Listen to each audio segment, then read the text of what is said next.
자, 주식 시장도 좀 살펴보겠습니다. 코스피와 코스닥이 오늘도 지금 롤러코스터 장세를 보이고 있는데 우리나라 주식이 유독 이렇게 출렁이는 이유는 뭐라고 보고 계세요? 아무래도 이제 외국인의 어떤 그런 변동성이 굉장히 크고요.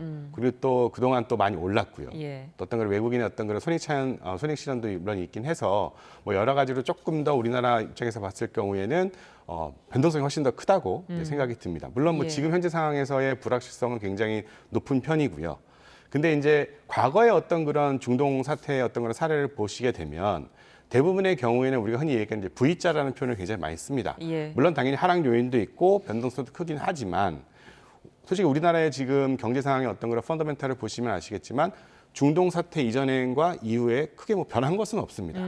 단지 뭐 원유라든가 어떤 그런 사태에 인해 생겨서 예. 변동성이 굉장히 커졌다는 부분들이 아직도 존재하기 때문에 예.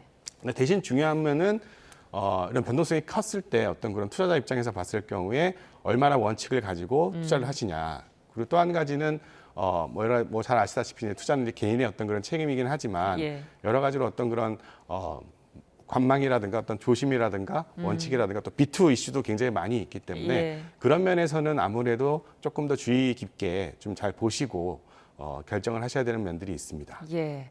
자, 지금 전쟁 리스크 때문에 가뜩이나 어려운 상황입니다만 우리 국내 증시 전망을 좀 해볼까요? 네, 아까 제가 말씀드렸다시피 예. 이제 뭐 펀더멘탈은 솔직히 변함은 없고요. 단지 예. 이제 중요한 것은 뭐 여러 가지 외부 상황에 있어서 이제 있긴 한데 뭐 많은 분들이 이제 얘기하시기를 이제 저가 매수의 기회다라고 많이 말씀하시는 분들이 많이 있어요. 네. 그러니까 뭐 역사적으로 봤을 경우에도 우리의 어떤 그런 상승, 그러니까 뭐 반도체도 그렇고 뭐 특히 요새 이제 뭐 전쟁 중이긴 하지만 방산도 솔직히 굉장히 많은 어떤 그런 전쟁 이슈로 인해서 긍정적인 어떤 그런 영향을 많이 받고 있고요. 예. 그러니까 여러 가지 산업적으로 봤을 경우에도 그렇고 경제적으로 봤을 경우에도 그렇고 우리가 흔히 얘기하는 이제 상으로 이제 위로 올라가는 어떤 그런 트렌드에 대한 어떤 그런 부분들은 솔직히 큰 변화는 없다고 생각이 듭니다. 네. 자, 끝으로 미국 관세 부분도 좀 짚어보겠습니다. 미국 내 24개 주가 지금 트럼프 미국 대통령이 새로 내놓은 이제 대체 관세 위법성을 주장하면서 소송을 제기했는데 이 부분이 트럼프의 관세 정책에 어떤 영향을 미칠까요? 뭐 여러 가지로 이제 법원 판결은 물론 당연히 여러 가지로 이제 이슈가 반대라는 어떤 그런 이슈가 나오긴 했지만 뭐 트럼프의 어떤 그런 관세 정책은 어떤 본인의 어떤 그런 경제 정책의 기조 정책이기 때문에 포기하지는 않을 거라고 생각이 듭니다. 예. 그래서 변화는 크게 없다고 생각이 드는데 이제 중요한 거는 그 소송에서 뭐 기업도 그렇고 어떤 그런 돌려받을 수 있느냐, 이제 그거는 조금 많이 이슈가 됩니다. 지금 현재 뭐 코스코라든가 로레알은 현재 관세 관련해서 환급 관련해서 소송을 진행 중이고요. 이제 그러다 보니까 과연 이제 얼마나 이제 시간이 걸려서 그런 환급을 받을 수 있느냐. 이제 그런 부분들은 좀 장기적으로 좀 보고 판단할 필요는 있습니다. 그렇다면 트럼프 행정부의 잇따른 관세 압박이 향후 우리 경제라든가 주식 시장에 미칠 영향은 어떻게 전망하세요? 저희가 지금 아무래도 이제 뭐 반도체라든가 뭐 여러 가지 투자 계획은 이미 발표가 됐고요. 예. 그래서 기존의 어떤 그런 정책하고는 제가 봤을 경우는 큰 변화는 없을 거라고 봅니다.